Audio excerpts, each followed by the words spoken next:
News, vamos falar sobre a pandemia. O Brasil registrou 1.119 mortes por Covid-19 nas últimas 24 horas. O total de mortos por Covid até agora, desde o início da pandemia, é de 474.614, perto de 500.000 de vidas perdidas. A média móvel de mortes nos últimos 7 dias chegou a 1.664.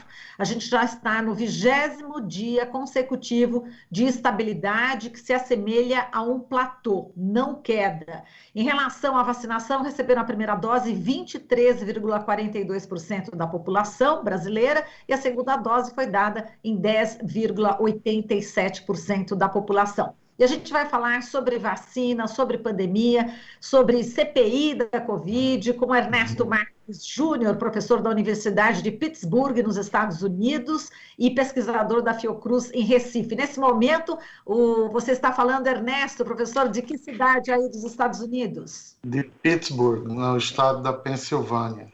Muito bem, e aí é mais cedo, né? Aqui 8h34. Aqui são 7h34, ainda é cedinho, o dia acabou de amanhecer. E muito obrigada por ter aceito aí nosso pedido de entrevista, professor. Bom, vamos falar inicialmente sobre as vacinas, né? A Agência Nacional de Vigilância Sanitária Anvisa autorizou na última sexta-feira a importação de forma excepcional de 928.000 doses da Sputnik V e de 4 milhões da Covaxin, mas não garante qualidade, eficácia ou segurança. Queria, professor, que você explicasse o porquê que isso ocorre, por que não é possível garantir essa qualidade, essa eficiência. Bem, não é que não, vamos dizer assim, a Anvisa não tem como garantir isso. Não significa que não existam garantias de segurança, eficácia e qualidade. A razão com que a Anvisa não tem como fazer essa garantia é porque a documentação dos estudos clínicos feitos pela Gamaleya não são do mesmo tipo que são necessários ou que são usuais para a Anvisa rever. Então, devido a essa incompatibilidade, a Anvisa autorizou com algumas condições e que alguns dos testes que vão dar essa garantia vão ser feitos aqui em laboratórios certificados, etc., que irá suprir essa lacuna entre o que a Gamaleya tem e o que a Anvisa precisa. Exato, inclusive a revista The Lancet já publicou, né, estudos a respeito da Sputnik V, né? Já. A questão é que um artigo científico você não entra com todos os detalhes e nem é a obrigação do revisor de um jornal científico ir atrás de verificar a veracidade e a acuracidade das informações fornecidas pelos autores. Você avalia o que está sendo apresentado. Já uma agência regulatória, ela, além disso, ela necessita de verificar toda a documentação que comprova a acuracidade daqueles dados. E são coisas diferentes. Em termos de estudo clínico, a gente tem uma coisa: o que não está escrito no papel não existe. Então, se você não tem o mesmo padrão de documentação que, vamos dizer, a maioria dos países do G20 tem, a agência regulatória vai sentir falta daquelas certificações e vai gerar uma certa insegurança. Porque elas têm as suas regras próprias de funcionamento. Em condições excepcionais, elas flexibilizam, que foi o caso no momento da Anvisa, flexibilizou, mas para salvaguardar a segurança dos brasileiros que vão ser imunizados, ela adicionou alguns requerimentos com relação à certificação daquela qualidade que vão ser feitas no Brasil pelo INCQS, que é um órgão oficial de validação da segurança, e alguns estudos de efetividade que, vamos dizer assim, os desenhos já estão prontos e aprovados em comissão de ética, etc. Basta fazer alguns ajustes e começar o quanto antes possível. No momento que esses estudos já estiverem em andamento, aí sim poderá ser liberado o restante das doses, caso nada extraordinário ocorra, claro.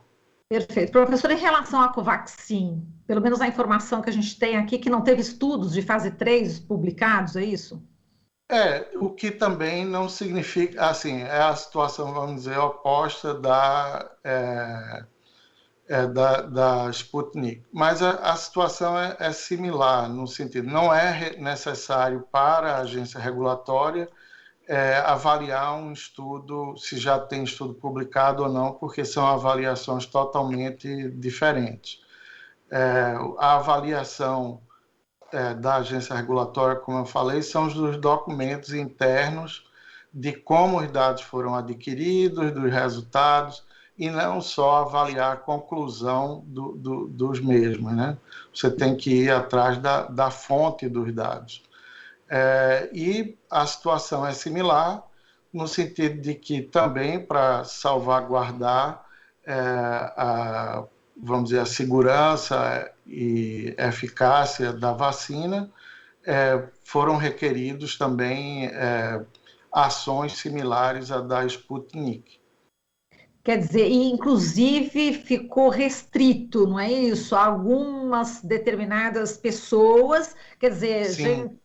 Pessoa grávida não pode, lactante não pode, menor de 18 anos também, ou maiores de 60.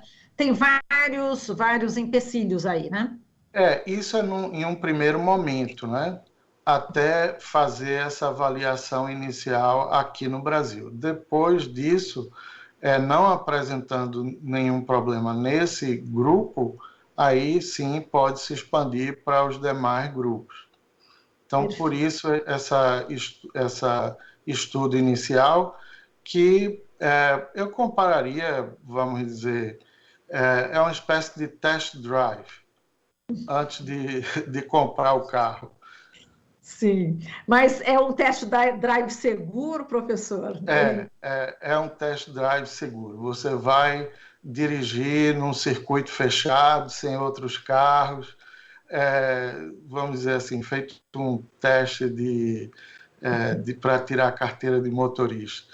Então, é seguro, vai ter, vamos dizer, uma pessoa experiente do lado, monitorando o que vai ser feito e com alerta a qualquer situação de perigo que possa ocorrer. Então, um requerimento, boa parte disso é mais um requerimento burocrático do que uma necessidade real, e a outra parte é para dar uma segurança extra às pessoas que vão tomar essa vacina, ou que porventura vão tomar, que vai estar disponível em larga escala, vamos dizer, talvez dentro de alguns meses, uns 2 meses ou 3 meses, o lote talvez já esteja todo liberado, né, de importação. Professor, a gente sabe que você é pesquisador de vacinas, aí com larga experiência, né? Inclusive tem várias patentes aí na área, estuda aí a imunologia de casos agudos de Covid, é investigador principal em 2 estudos de fase 3 nesse momento, né? Para dengue e para influenza, criador de plataformas para vacinas bem-sucedidas aí na Sapalp 1 e 2. E eu queria que você falasse um pouco dessa sua pesquisa, de todo esse seu trabalho, enfim, a importância, né? A gente quer saber exatamente sobre esse seu trabalho científico, professor.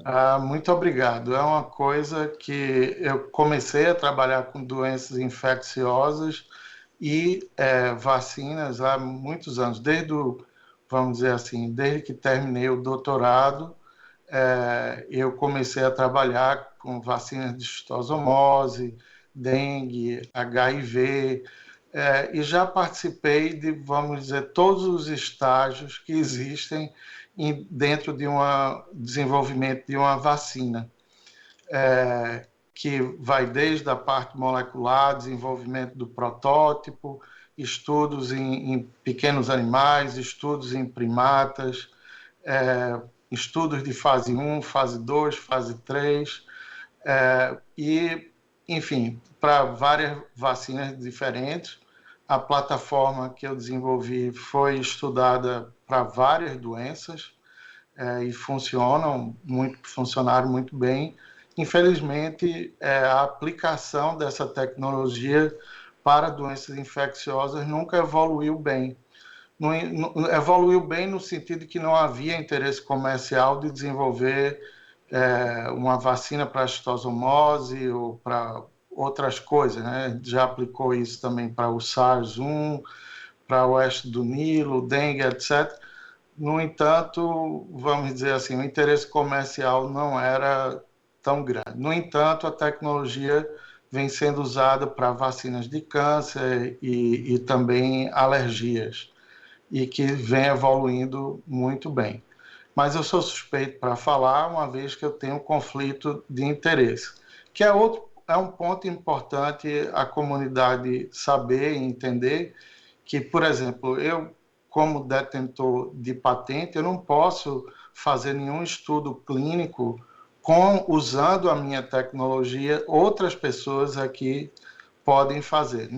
Além disso, eu não sou informado de resultado algum até a publicação final, para evitar possíveis influências no discurso e confundir as pessoas com relação à qualidade e eficácia das vacinas. E isso também é um praxe dentro da pesquisa clínica, até em animais, estudos em animais que eu faço com essa tecnologia, eu tenho que pedir uma permissão especial para que eu coordene esses estudos, também visando evitar manipulação de resultados e dar segurança à comunidade como um todo de que os resultados não foram influenciados por interesses pessoais. Então, isso é um ponto que a comunidade talvez não perceba ainda, esse aspecto.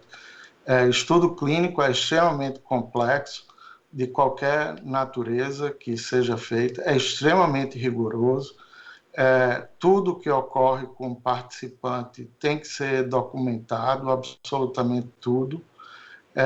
Os testes laboratoriais que são feitos nesses voluntários precisam ser validados e confirmados. É um processo extremamente trabalhoso, porque você tem que provar que todos os seus insumos são daquela qualidade que você diz que é. Você não pode levar nada, vamos dizer assim, à confiança do fornecedor. Se o fornecedor, isso é 100% puro.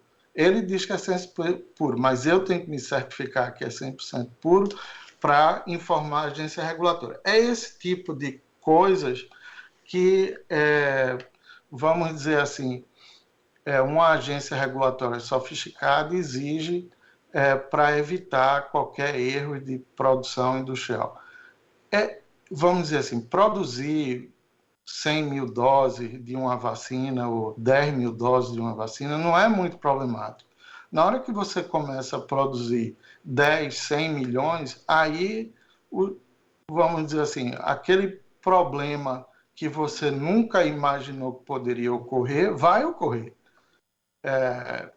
Então, a questão é você fazer tudo possível para evitar com que, vamos dizer assim, o impossível ocorra, e também se certificar no final que realmente não ocorreu.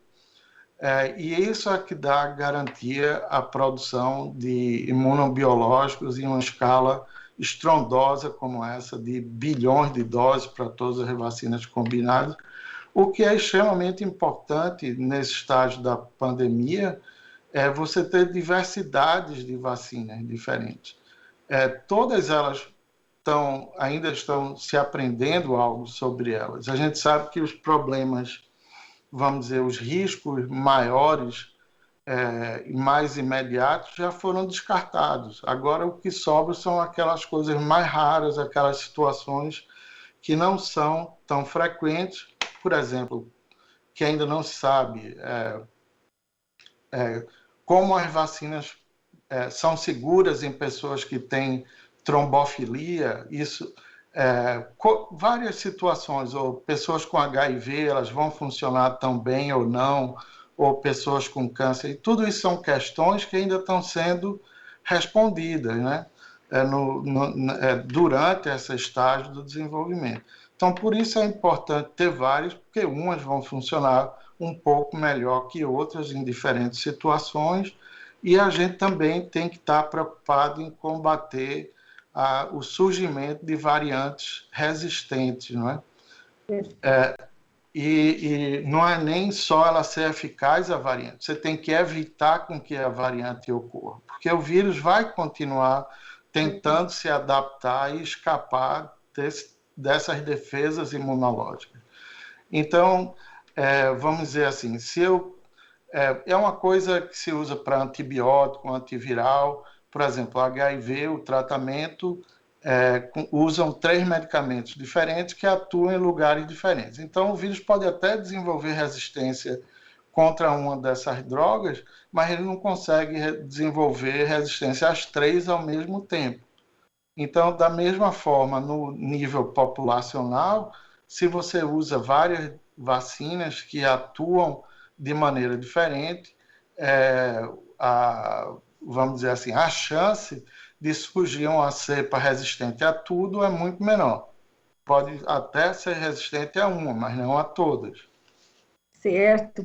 Professor, eu vou dar aqui algumas informações a respeito de um estudo, né, o mapeamento e análise das normas jurídicas de resposta à Covid no Brasil, que foi feito pelo Centro de Estudos e Pesquisas de Direito Sanitário da Faculdade de Saúde Pública da Universidade de São Paulo, a pedido da CPI da Covid, que reforça que a disseminação do coronavírus no Brasil se deu por empenho e eficiência do governo federal. De acordo com a pesquisa, não houve incompetência e negligência da parte do governo federal na gestão da pandemia. Ao contrário, a sistematização de dados revela o empenho e a eficiência em prol da ampla disseminação do vírus. Vou perguntar para você em relação a como é que você viu esse estudo e também como é que está vendo a possibilidade da Copa América ser realizada aqui no Brasil. E hoje o ministro da Saúde, Marcelo Queiroga, vai à CPI e vai ser com certeza questionado sobre essa questão do evento futebolístico. Como é que você vê esse estudo e essa possibilidade da Copa? Ok, por partes. O estudo, eu não estou familiarizado com esse estudo por si, mas estou familiarizado com o que vem ocorrendo no Brasil e em outros países na resposta a essa pandemia. Eu diria que todos os países, ou a maior parte dos países, com poucas exceções, responderam muito mal à pandemia de diversas formas. O Brasil não foi o único, os Estados Unidos também teve uma resposta inicial muito ruim, e é aquela, vamos dizer assim, aquela fantasia hiperotimista que se tenta fazer. Primeiro é dizer, não vai chegar aqui, aqui no Brasil tem calor, nunca dá epidemia nenhuma, depois que chega, mas a doença não é tão grave assim, não vai ser problema, depois diz, já tem um remédio que funciona muito bem, e gerando também, por outro lado, eu acredito que isso já passa a ser uma manipulação intencional das desinformações, né? Isso está sendo abusado ao extremo, e se eu fosse sugerir alguma coisa, seria que informações de saúde, sem tolher a liberdade de expressão, que as pessoas que comunicam ou distribuem ou disseminam uma informação falsa são responsáveis pelas informações e passíveis a processos civis ou criminais por estar disseminando falsas informações que levam à morte de outras pessoas. Isso é uma coisa que ocorre em outras epidemias. Na epidemia da Zika ocorreram coisas similares que não ajudaram, só atrapalharam a resposta, né, à pandemia. Então, essa, vamos dizer, fabricação de controvérsias acadêmicas, onde não existe, né? Realmente não existe uma controvérsia no meio acadêmico. Existe uma controvérsia no mundo de WhatsApp, de Facebook, No Instagram. mundo de WhatsApp, é isso? Acho que Hã? agora, acho que deu um problema É. de conexão. Não, pode, Ah, voltou, professor, pode falar. Deu, ah, a diga. controvérsia não é No meio no acadêmico. ambiente acadêmico, é. A controvérsia existe no mundo virtual, né? Agora No de mundo leigo. novo. Acho que estou sendo censurado aqui pelo. Não, é, não, o que eu quero dizer, espero que agora seja Agora vai. audível, é que a controvérsia que vem surgindo, ela só existe no mundo de rede social, de grupo de WhatsApp, de Facebook, Instagram. Dentro do meio acadêmico, esses argumentos e ideias que se discutem nesses meios não existem, já foram superados, página virada e já andando para frente. Por exemplo, vamos dizer assim, o exemplo da cloroquina. No início não tinha nada, se tentaram cloroquina, teve um estudozinho pequeno que mostrou um efeitozinho mínimo, e o pessoal, quando não tem nada, tenta aquilo. No entanto, quando se fizeram estudos maiores e mais controlados, sem ser uma coisa só de oportunidade do momento, não acha efeito algum. E a outra coisa, mesmo assumindo na melhor das hipóteses possíveis de que existe algum efeito, esse efeito é negligível. Se fosse um efeito grande, não teria nenhum problema em se identificar a eficácia. E a Copa América, professor? A Copa América é um somatório de burrices, eu diria. Eu entendo que existe uma incoerência, que é o argumento das pessoas favoráveis à Copa América, de que já estão havendo jogos de campeonatos brasileiros, estaduais, com estádios vazios. No entanto, os jogadores, os times, são todos locais. Não envolvem idas e vindas de um contingente relativamente grande de pessoas de vários países, né, da América Latina. E isso muda um pouco de figura, não é exatamente a mesma coisa. Os jogadores, vamos dizer, do meu estado, do Sport, do Náutico, do Santa Cruz, eles não estão entrando e saindo do país, eles estão, no máximo, andando de um estado para o outro. Isso, vamos dizer assim, é uma decisão que vai de encontro à situação epidêmica atual do Brasil, que é grave. Por exemplo, eu não me surpreenderia que alguns países os jogadores não queiram vir para o Brasil. Talvez nos países esteja mais bem controlado e eles não vão querer se expor. Não é? E acredito que vários jogadores brasileiros que estão no exterior talvez se sintam da mesma forma. Venham por conta da responsabilidade profissional deles, mas com certeza não vão estar felizes e, vamos dizer, confortáveis com a situação. Um outro ponto que eu acho que melhoraria muito no futuro é que no surgimento de situações de epidemia ou pandemia, ou seja lá o que for, que gravidade que seja, é que as medidas, vamos dizer, as ferramentas que tinham desde o início para se conter a transmissão do coronavírus são sabidas. O universo de ferramentas já era conhecido. Mas nunca foi explicado muito bem à população quais eram essas ferramentas e nem foi explicado qual é o processo de decisão que leva a tomar determinada ação ou não.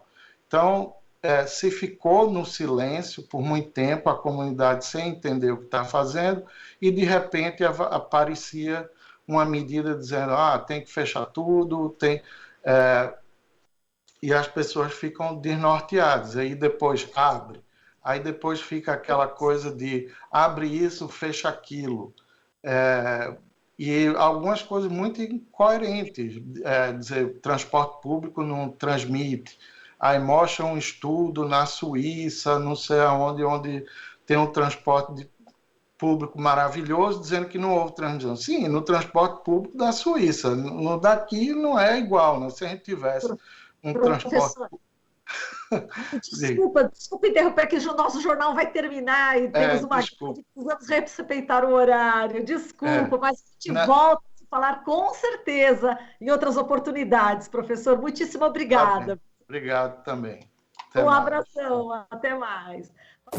Você está ouvindo Jornal Brasil Atual. As notícias que os outros não dão.